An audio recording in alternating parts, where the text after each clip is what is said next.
오늘은 시편 7편 1절부터 17절 말씀 통해서 누구의 판단이 중요한가, 이제 부제목으로는 억울함이에요. 억울함.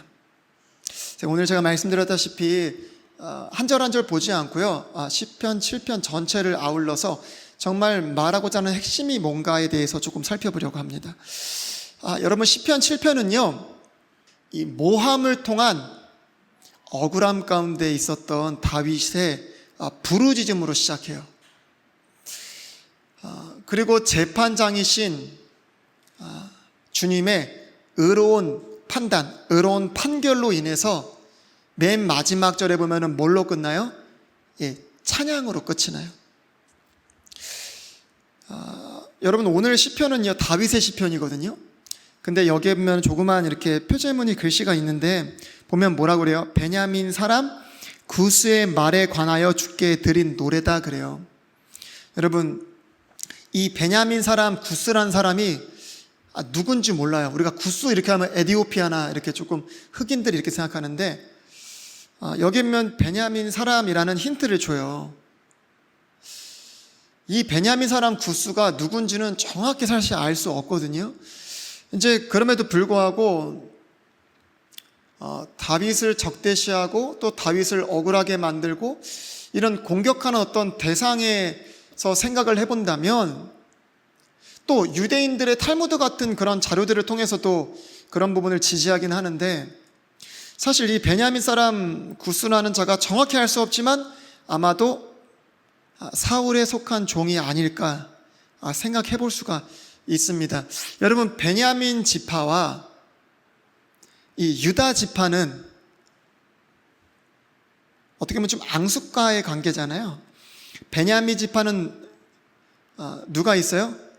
사울 왕이 있잖아요. 유다 지파는 누구 왕이 있어요? 다윗 왕이 있잖아요. 그래서 통일 왕국이 이루어지기까지는 이 두 지파가, 이 두 왕이 계속 싸웁니다. 여러분, 골리앗과의 전쟁에서 승리한 다음에 다윗은 만만, 사울은 천천히요, 아마 그때부터 시작되지 않았을까, 문득 그런 생각을 해봐요. 그리고 특별히 사울이 죽으면서 이스라엘이라는 나라가 쇠퇴하기 시작하잖아요. 그 탓도 누구에게로 돌렸을까요? 아마 다윗에게 돌리지 않았을까요? 그러니까 이 베냐민 지파에 속한 구스라는 사람이 정확히 어떤 일을 했는지는 알 수 없지만 사울과 다윗 사이에서 막 이간질 같은 것들을 이렇게 하면서 참 다윗을 공경에 빠뜨렸을 수도 있고, 또 다윗에게 직접적으로 어떤 참소나 어떤 거짓된 것들을 가지고 위해를 가하거나 공격했을 수 있습니다. 또는 시므이 같은 경우 있잖아요. 압살롬에게 쫓겨 도망갈 때 베냐민 지파에 속한 시므이가 와서, 그게 누구였어요? 사울의 종이었던 자잖아요. 그가 다윗을 향해서 막 저주를 쏟아붓거든요. 그때도 다윗이 뭐라고 해요? 그가 저주하게 내버려둬라. 시므이라고 하지 않습니다. 그때 뭐라고 하냐면 베냐민 지파라고 해요. 아들도 나한테 그런데 베냐민 지파가 오죽하겠냐, 그렇게 이야기를 하거든요. 그러니까 이 베냐민 지파는요 항상 다윗을 향해서 홀대하고 또 다윗을 향해서 저항했던 사실을 우리가 알고 있습니다. 근데 오늘 말씀의 핵심이 뭐냐면요, 제가 부제목에도 적었지만 억울함이에요. 억울함. 근데 본문 읽으면서 어디서 다윗이 억울해하는지 보셨어요? 3절 4절 한번 보세요.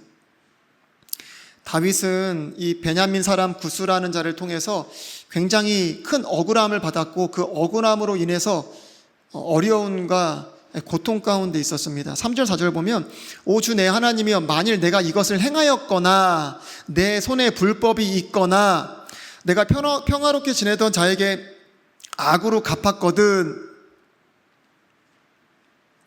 그러니까 다윗은요 어떤 일을 행하지 않았는데, 어떤 불법을 저지르지 않았는데, 또 평화롭게 지내던 가운데 배신해서 악을 저지르지 않았는데, 이 베냐민에 속한 구스란 자가 어떻게 했다는 거예요? 있지도 않은 일을 가지고 모함을 한 겁니다.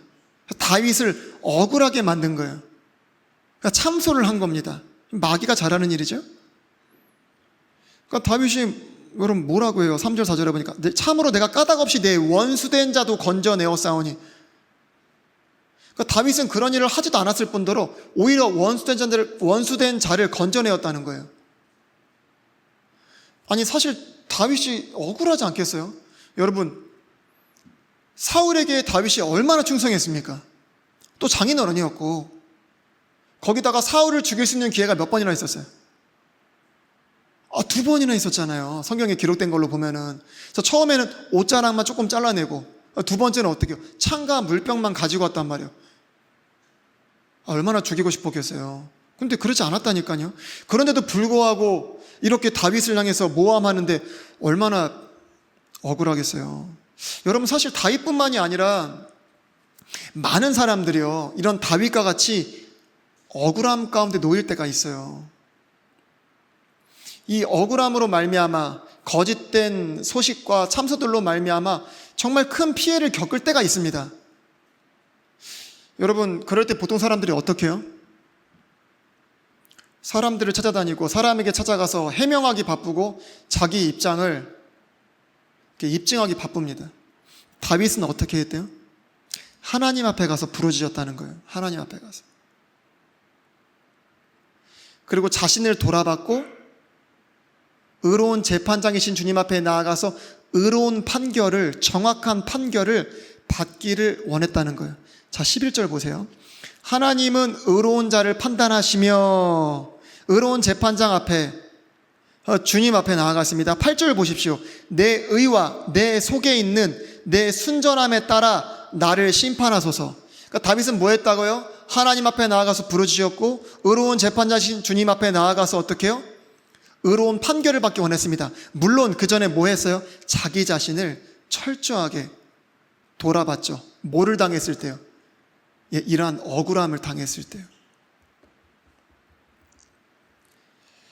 그리고 결국에는 주님 앞에 나아가서 자기를 돌아보고 의로운 판결로 말미암아 결국에는 뭐 해요? 뭘로 끝난다고요? 찬양으로 끝나요. 17절에 보면 주님의 판결로 인해 의로우신 주님으로 찬양하며 딱 끝이 납니다. 여러분 사실 다윗이요 지금 뭔가 억울한 게 해결된 게 아니에요. 해결돼 가지고 막 찬양한 게 아닙니다. 해결됐다는 게 없어요. 근데 다윗이 어떻게 찬양할 수 있을까요? 지금 다윗에게 중요한 거는 뭐냐면 그들이 나를 억울하게 하는 그들의 판단, 그게 중요한 게 아니고 다윗에겐 뭐가 중요해요? 의로운 재판장이신 하나님의 판단, 이게 중요한 거예요. 그러니까 자기를 돌아봤는데 자기는 순전한 겁니다. 문제가 없어요. 그럼 하나님의 의로운 판단으로 말미암아 악한 자들은 어떻게 해요? 주님이 심판하실 거고 또 의로운 자들은 주님이 의롭게 대하실 것이란 말이에요. 거기에 대한 확신이 있으니까 주님을 찬양할 수 있는 거예요. 여러분 말씀의 핵심은 뭐예요? 오늘 말씀의 핵심은 억울함.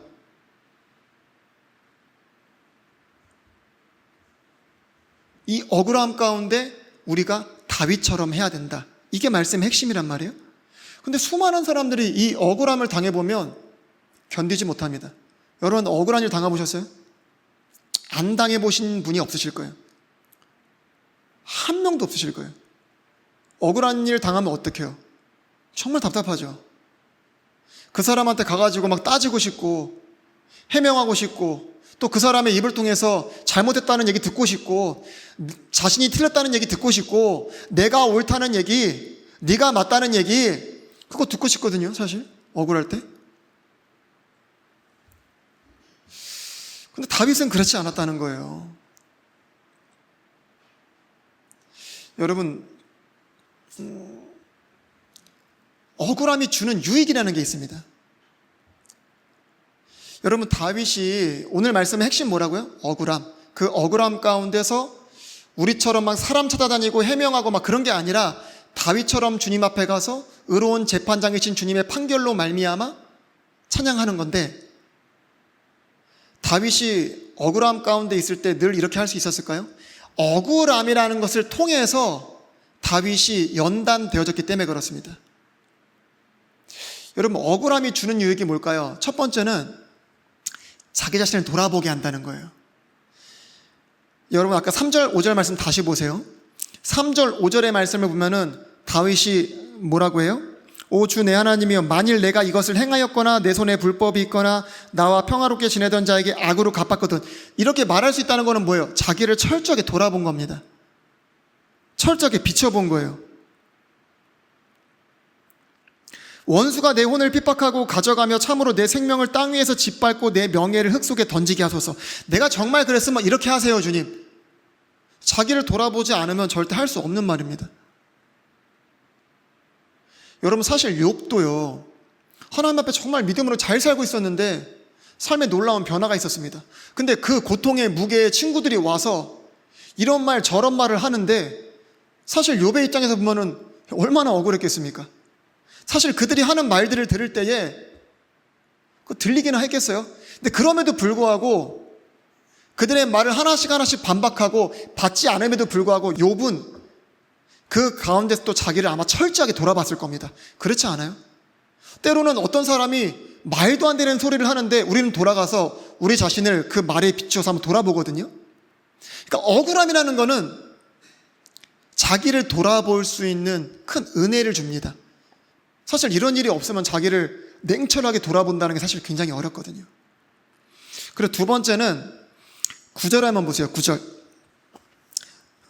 오 사악한 자의 사악함을 끝내시고 오직 의로운 자를 굳게 세우소서. 의로우신 하나님께서 마음과 속 중심을 시험하시나이다. 여기는 지금 시험하시나이다 라고만 되어 있는데 이게 단련한다는 뜻이에요. 그러니까 억울함이 주는 두 번째 유익이 뭐냐면 우리의 마음과 속 중심이 단련됩니다. 여러분 시편 66편 10절 보면 좀 더 이해가 쉬운데, 오 하나님이여, 주께서 우리를 시험하시되 은을 재련하는 것 같이 우리를 뭐 하시나이다? 단련하셨나이다. 잠언 17장 3절.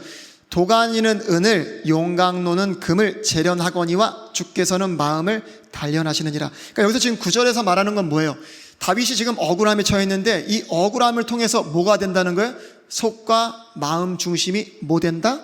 시험을 받는데 결국 단련된다는 거예요. 이해되시죠? 주님께서는요, 이런 억울함을 통해서 우리를 단련하세요. 성장의 밑거름, 영양분으로 삼으라고 말씀하세요. 여러분 근데 원리가 되게 신기한 게요, 여러분 우리 나무잖아요. 나무? 우리는 열매를 맺는 나무인데, 여러분 나무가 잘 자라고 열매를 풍성하게 맺게 하기 위해서 나무에게 뭐를 줘요? 좋은 풀을 줘요? 아니면 썩은 풀을 줘요? 아니 그렇잖아요. 나무에게 열매를 풍성히 맺으라고 좋은 풀을 주지 않잖아요. 썩은 것들을 주잖아요. 썩은 것들, 퇴비를 주잖아요. 그러니까 원리가 참 그런 거예요, 여러분. 하나님께서 우리를 단련하심으로 말미암아 정금과 같은 그런 믿음으로 성장시켜 주시기 위해서 우리에게 주시는 게 좋은 풀이 아니라는 거예요. 뭐를 주세요? 네, 억울함을 주신다는 거예요. 썩은 풀, 퇴비를 주신다는 거예요. 참 이런 자연 만물을 이렇게 보면은요, 이 영적인 원리들이 다 녹아져 있는 겁니다. 사실 바울도 그러니까 부활을 설명할 때 열매의 죽음과 부활을 설명하지 않습니까? 여러분 그러면 이렇게 단련된 자들은 어떻게 될까요? 물론 오늘 다윗이 억울함 가운데 어떻게 했는지 보면은 결론은 이미 나와 있는 거지만 단련된 자들이 어떻게 되는지를 오늘 바울과 예수님을 통해서 제가 좀 더 설명하려고 하는데요. 먼저 바울을 한번 생각해 보세요. 진짜 바울은요, 참 억울한 일을 많이 당했어요. 바울이 교회를 이렇게 세워놓잖아요. 그러면 처음에는 막 하나님의 천사와 같이 막 예수님과 같이 그렇게 귀하게 여기고 소중하게 여겼거든요. 근데 거짓 사도들이 오고 거짓 교사들이 오고 나면 어떻게 돼요? 바울의 사도권에 대해서 의심을 하기 시작해요. 야, 다른 사람은 다 몰라도 너희들만큼은 내 사도권에 대해서 의심할 수 없지 않냐? 야, 다른 사람은 다 몰라도 너희들이 내 열매의 증인 아니냐? 이 정도였는데 거짓 사도들, 거짓 교사들이 오니까 이 사도 바울의 사도권이 의심을 받기 시작하면서 사도 바울이 어느 순간 사기꾼이 돼버려요. 오히려 그가 거짓 사도가 돼버렸습니다.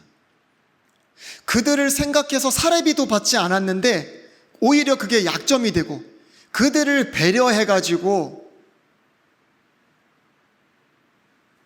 조심스러웠던 모든 부분들이 오히려 우유부단으로 나타났습니다.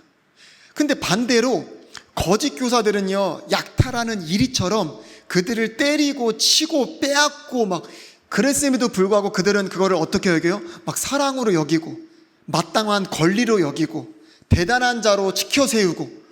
바울이 얼마나 억울하겠어요. 근데 바울이요, 이런 억울함 가운데 단련된 게 있어요. 고린도 후서 10장 12절에 보면, 우리는 자기 자신을 추천하는 자들과 감히 한패가 되거나 혹은 그들과 우리 자신을 비교하지 아니하노라. 오직 그들은 자기들을 기준으로 자기들을 판단하며 자기들 가운데서 자기들을 비교하니 지혜가 없도다. 지금 요 구절의 핵심이 뭐냐면, 그들과 우리 자신을 비교하지 않는다예요. 그들의 기준으로 내 자신을 판단하지 않는다. 요게 핵심입니다. 그러니까 바울은요, 억울함 가운데서 뭐가 단련이 됐어요? 사람들의 기준, 사람들의 말, 사람들의 어떤 그런 것들에 휘둘리지 않게 된 거예요. 철저하게 이 억울함 가운데 사람들에게 찾아가서, 야, 다시 한 번 더 우리 그 기준을 가지고 말해보자, 해명하고 자기를 입증하고 그러지 않았다는 거예요. 억울함 가운데 있을 때는요, 내가 100말을 해도 씨알도 안 먹혀요. 아무도 내 말을 안 믿어. 너무너무 억울한 거예요. 하나님 앞에 가서 울 수밖에 없어. 그때 그 단련을 통해서 뭘 깨닫는다고요? 그때부터 그 사람의 기준은 하나님이에요. 그 사람의 판단은 하나님이에요. 오직 하나님만이, 그분의 말씀만이 기준이 됩니다. 그래서 18절에 가잖아요. 요 고린도후서 10장 지금 12절 읽었는데 18절에 가면 바울이 뭐라고 하냐면, 자기를 추천하는 자가 인정받지 아니하고 주께서 추천하시는 자가 인정받느니라. 이렇게 멋지게 얘기합니다. 그러니까 자신에 대한 판단과 인정은 사람으로부터 나지 않는다. 오직 주님으로부터 난다. 그러니까 단련된 자들은 뭐예요? 사람의 판단의 기준을 삼지 않고 하나님의 판단을 기준으로 삼고 그 판단으로 살아간다는 거예요. 그러니까 사람들의 그 억울함 속에서도 하나님의 의로운 판단을 믿고 잠잠할 수 있는 거죠. 여러분 11절부터 오늘 본문 시편 7편 11절부터 16절을 보세요.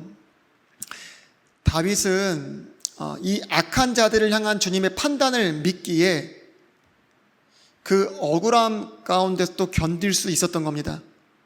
그래서 10절에 보면요, 방벽이 나오죠. 방벽. 그러니까 다윗에게 있어서 이 억울함 가운데서도 그를 지켜준 방벽이 있었는데, 그 방벽이 뭐예요? 의로운 판단인 겁니다. 이해되세요? 의로운 판단, 하나님의 판단, 하나님의 기준이 그의 방벽이었어요. 그러니까 억울함 가운데서도 버틸 수 있는 거예요. 여러분 예수님을 한번 보세요. 사실 억울한 것으로 따지면 사실 우리 예수님이 1등 아니시겠습니까? 여러분 이사야 53장 4절 말씀 보십시오. 참으로 그는 우리의 고통을 짊어지고 우리의 슬픔을 담당하였거늘. 자, 우리의 죄 때문에, 우리의 고통, 우리의 슬픔 때문에 예수님이 십자가 지신 거예요. 믿으시죠? 근데 사람들은 어떻게 생각했대요? 우리는 그가 매를 맞고 하나님께 맞아 고난을 당한다고 생각하였느라. 하나님 자기 죄 때문에 하나님 앞에 징계받고 두드려 맞고 십자가 지는 거야? 이렇게 생각했다는 거예요. 얼마나 억울합니까? 근데 우리 예수님 도살장에 끌려가는 어린 양과 같이 잠잠하셨습니다. 아니 내가 하나님의 아들이라고 했는데, 아니 예수님 하나님의 아들이잖아요. 근데 신성 모독한다고 십자가에 못 박아버렸어요. 이게 얼마나 억울합니까? 근데 도살장에 끌려가는 어린 양처럼 잠잠하셨습니다. 여러분 요한복음 5장에 가잖아요. 이건 제가 구절을 굳이 찾지는 않지만 예수님이 요한복음 5장에 가면 이렇게 말씀하세요. 나는 사람들의 증언을 받지 않는다. 오직 하나님의 증언만이 참되시다. 이렇게 예수님이 말씀하십니다. 예수님은 자신이 하나님의 아들이라고 외쳤지만 아무도 믿지 않았습니다. 그럼에도 불구하고 침례를 받으실 때도, 변화산에 있을 때도 하나님께서 친히 어떻게 해요? 선포하셨죠. 이는 내 사랑하는 아들이요 내 기뻐하는 자다. 예수님에게는 그것으로 충분했습니다. 사람들이 예수님을 향해서 마귀의 왕이다, 바엘세불이다 이렇게 얘기할 때도 신경 쓰지 않으셨어요. 그냥 내 사랑하는 아들이라, 내 기뻐하는 자라, 이 말씀으로 충분하셨습니다. 그래서 예수님이 계속해서 무슨 말씀을 하시냐면은 세상에 있는 사람들은 하나님으로부터 오는 존귀는 받지 않고 사람들로부터 나는 존귀만 구한다고 했습니다. 예수님은 사람들의 그런 말들, 그런 기준들, 그런 판단들, 그런 억울함 속에서 그들의 존귀를 구하기 위해서 해명하거나 그러지 않으셨다는 거예요. 그저 자신을 선포하시고 의로우신 주님의 그 판단, 그 기준, 그 고백, 그 말씀만으로 어떻게 해요? 붙드셨다는 겁니다. 여러분, 억울함이 주는 유익이 뭐라고요? 첫 번째, 자기를 돌아보게 됩니다. 두 번째는 뭐라고요? 단련을 받아요. 단련받은 사람은 이렇게 예수님처럼, 이렇게 바울처럼요, 사람들로부터 오는 존귀를 구하지 않습니다. 하나님으로부터 오는 존귀를 구해요. 그러니까 억울함 가운데 막 입증하려고 해명하지 않는 거죠. 자신을 향한 판단과 기준은 사람들로부터 오지 않는다는 사실을 너무나 잘 압니다. 누가 인정해줘야, 누가 판단해줘야 그가 진짜예요? 하나님께서. 그게 제일 중요한 거예요. 그것을 자신의 방벽으로 삼을 줄 아는 자들이 돼야 됩니다. 그래야만 이 억울함 가운데 승리할 수 있는 거죠. 여러분, 다윗이 압살롬에게 쫓겨서 도망갈 때 그 베냐민 지파에 속한 그 시므이가 와서 다윗을 저주하죠. 그때 다윗이 뭐라고 한 줄 아십니까? 사무엘하 16장 11절 12절에 보면, 또 다윗이 아비새와 자기의 모든 신하들에게 이르되, 보라, 내가 내 뱃속에서 난 내 아들인 내 생명을 찾거늘 이제 이 베냐민 족속은 얼마나 더 그리하랴. 주께서 그에게 명하셨으니 그를 내버려 두고 그가 저주하게 하라. 혹시 주께서 내 고통을 보시리니 이날 그의 저주로 인해 주께서 내게 선으로 갚아주시리라. 이 말씀 핵심이 뭐예요? 내버려 두라는 거예요. 내버려 두라. 그가 뭘 하든 내버려 두라. 그가 나에 대해서 뭐라고 얘기하든 내버려 두라. 억울하죠? 내버려 두라. 다윗에겐 뭐가 중요해요? 혹시 주께서 내 고통을 보시느니, 주님께서 어떻게 보시냐, 이게 중요한 거예요. 주께서 내게 선으로 갚아주시리라. 주께서 나에게 의로운 판결로 말미암아 갚아주시는 거, 이게 중요한 거예요. 여러분, 참 억울한 일이 많습니다. 인생을 살다 보면은. 난 분명히 믿음으로 행했는데 누군가는 그거 믿음 아니야 라고 얘기할 때도 있어요. 그러나 여러분, 믿음으로 행했는지 안 했는지는 주님 앞에 가면 압니다. 그리고 자기 자신이 정말 하나님 앞에 떳떳하면 문제가 없는 거예요. 왜냐하면 누군가가 그거를 보고 판단할 때 다 정확히 판단할 수 없어요. 사람은 언제든지 실수합니다. 여러분, 억울함이 주는 유익이 뭐라고요? 자기를 철저하게 돌아보게 돼요. 이 말은 무슨 말입니까? 더 온전하게 된다는 겁니다. 그러니까 그 사람의 말이 나를 억울하게 만들었고 그것이 거짓일지라도 나에게는 분명 어둠이 있고 나에게는 분명 채워야 될 부분이 있다는 것은 기정사실이죠. 근데 자기를 철저하게 돌아보는 가운데 오히려 그런 것들을 밀거름으로 삼는 자들은 성장합니다. 더욱더 온전해집니다. 분명해요. 그리고 그 억울함 가운데 있어 본 자들은 자꾸 사람들의 판단과 기준에 자꾸 기대는 게 아니라 억울함이 더해지면 더해질수록 더욱더 하나님의 기준을 붙잡고 하나님의 판단을 붙잡게 돼 있다는 거예요. 그래서 억울함을 많이 당해본 사람들은요, 믿음이 좋아지는 것은 분명한데 그게 때로는, 제가 좋은 의미에서 말씀드리는 거예요, 고집이 좀 생겨요. 그러니까 내 하나님에 대한 이 확신이 넘치다 보니까 내 하나님에 대한 좀 고집이 생깁니다. 근데 저도 제 자신을 바라봤을 때 제가 그런 게 있거든요. 근데 조심해야 돼요. 언제든지 그 고집에 문제가 발생될 수 있거든요. 그러니까 내가 하나님과 나와의 어떤 통로가 있고 주파수가 있는데 그거 언제든지 지지직 거릴 수 있습니다. 언제든 잘못 깨닫고 잘못 생각할 수 있어요. 그래서 우리는 언제든지 항상 마음을 열고 귀를 열고 생각을 열고 겸손해야 됩니다. 여러분, 오늘 말씀 제목이 뭐라고요? 누구의 판단이 중요한가? 어떻게 보면 오늘 오전 설교와도 한 부분에서는 같은 맥락을 할 수 있지 않을까 생각이 돼요. 그러니까 세상 사람들이 어리석다고 해도 중요한 게 아닙니다. 그렇죠? 뭐가 죄냐? 그게 중요한 거거든요. 그러니까 세상이 막 그거 바보 같다, 어리석다 해도 그게 능력이고 그게 지혜면 어떻게 해야 돼요? 그렇게 해야 돼요. 세상 사람들의 기준을 가지고는 막 우리가 아무리 막 억울하게 우리를 만들지라도 하나님의 판단과 기준을 붙들고 사는 사람에게는 오히려 밑거름이 되고 성장의 발판이 됩니다. 한 주간도 그렇게 성장하고 승리하실 수 있도록 열심히 한 걸음 한 걸음 믿음으로 나아가시길 원합니다. 제가 기도하고 마치겠습니다.